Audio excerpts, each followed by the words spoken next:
Dindori police ठाणा हद्दीतील Palkhed MIDC मधून स्टीलच्या सळ्या चोरी करणाऱ्या टोळीवर स्थानिक गुन्हे शाखेने कारवाई केली आहे। दिनांक 20 फेब्रुवारी रोजी पोलीस निरीक्षक रवींद्र मगर, स्थानिक गुन्हे शाखा नाशिक शहर यांना मिळालेल्या गुप्त माहितीनुसार दिंडोरी पोलीस ठाणा हद्दीत पालखेड एमआयडीसी परिसरात MITC rolling mill private limited company येथे काही इसम कंपनीच्या बाहेर पार्किंगमध्ये स्टील वाहतूक करणारे ट्रेलरचे चालक यांच्याशी संगनमत करून अंधाराचा फायदा घेऊन स्टील एक ट्रेलर मधून दुसऱ्या ट्रेलर मधून काढून काळ्या बाजारात विक्री करणार आहे। याबाबत माहिती मिळाल्याने स्थानिक गुन्हे शाखेचे अधिकारी व अंमलदार सदर ठिकाणी कारवाई करण्यासाठी रवाना झाले।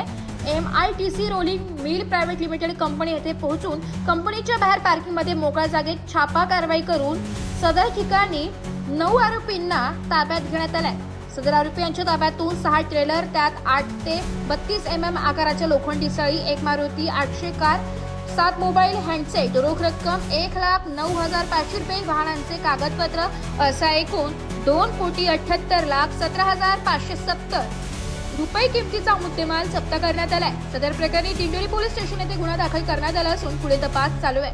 सदरची कारवाई नाशिक ग्रामीण पोलीस अधीक्षक श्री बाळासाहेब पाटील, अप्पर पोलीस अधीक्षक आदित्य मिरखेलकर यांच्या मार्गदर्शनानुसार स्थानिक गुन्हे शाखेचे पोलीस निरीक्षक रवींद्र मगर, सहाय्यक पोलीस निरीक्षक नितीन रणदिवे, पोलीस अंमलदार सचिन धारणकर, प्रीतम लोखंडे, धनंजय शिलावटे, गिरीश निकुंभ, बापूराव पारखे, विश्वनाथ धारबळे, संदीप नागपुरे, माधव साळे, हेमंत गिलबिले, प्रदीप बहिरम, नितीन गांगुर्डे यांच्या पथकाने केली आहे। ब्युरो रिपोर्ट, नाशिक लोकशाही न्यूज।